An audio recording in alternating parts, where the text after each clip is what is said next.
Good evening, and it's great to have you with us here on a very busy Thursday night. And we begin tonight with President Biden testing positive for COVID, learning he had COVID after routine testing this morning. The president's doctor, Dr. 𝗂𝗃𝗯𝗃, a short time later issuing a memo saying the president is, quote, fully vaccinated and double boosted and is being treated with the antiviral paxlovid. He began taking it this morning. The president is 79, and from the White House today, Dr. 𝗂𝗃𝗯𝗃, the COVID response coordinator, offering reassuring words, saying the president has mild symptoms, a runny nose, a dry cough, and repeatedly pointing out the president has had his 2 vaccine shots, 2 boosters, and is now on that antiviral. And he reminded Americans, Dr. 𝗂𝗃𝗯𝗃 did, that these are the same tools they have to fight this too. Shortly after the news this morning, the president tweeting, "I'm doing great," along with this photo of him at work at the White House residence now.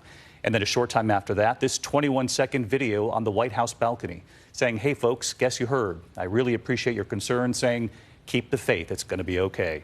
The president yesterday traveling to Somerset, Massachusetts to address climate change and, of course, returning after last week's overseas trip to the Middle East. First Lady Jill Biden is traveling today. She's tested negative this morning in Detroit, continuing with her schedule in Michigan and Georgia while masking and distancing, according to CDC guidance. The president, we are told, will isolate for at least 5 days before returning to any regular activities after testing negative, while the First Lady will spend the weekend at their home in Wilmington, Delaware. Our senior White House correspondent, Mary Bruce, leading us off tonight. After dodging the virus for 2.5 years, COVID finally catching up to President Biden. He took a routine test this morning and it came back positive. The result announced shortly after 10 a.m. In a letter, Biden's doctor writing the president is experiencing mild symptoms, mostly a runny nose and fatigue with an occasional dry cough. At 12:15, the president, eager to reassure Americans, tweeting this photo of him making phone calls, saying, "Folks, I'm doing great, keeping busy." And not long after, this video message. This morning I tested positive for COVID, but I've been double vaccinated, double boosted. Symptoms are mild, and I really appreciate your inquiries and your concerns. But I'm doing well. I'm getting a lot of work done. I'm going to continue to get it done. And in the meantime, thanks for your concern, and keep the faith. It's going to be okay. The First Lady, a close contact, keeping up her travel schedule.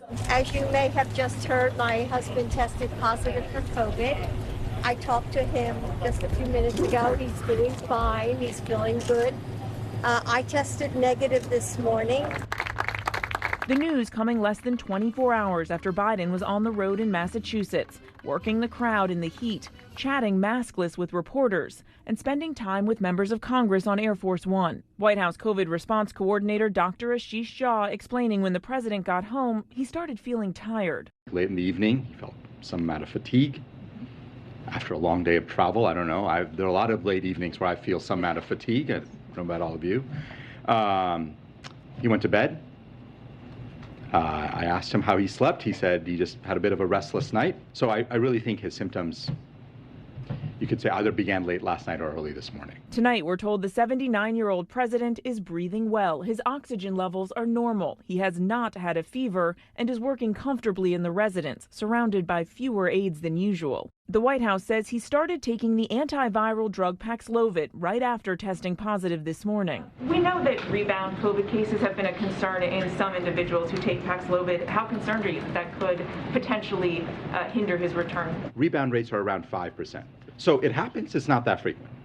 But here's the key point about rebound, which is when people have rebound, they don't end up in the hospital. They don't end up particularly sick. Dr. 𝗂𝗃𝗯𝗃 saying he doesn't have any expectations that Biden will develop other symptoms at this point. And he used this moment to remind Americans that they have the same tools to fight COVID as the president.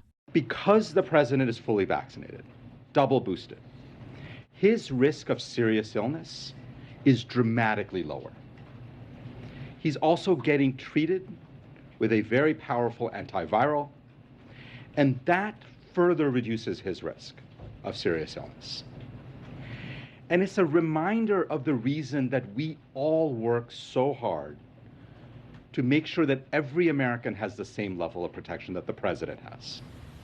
So let's get right to Mary Bruce, live back at the White House. Mary, you and I were on the air this afternoon during this briefing from the White House briefing room. The president, we know now, isolating and working from the White House residence.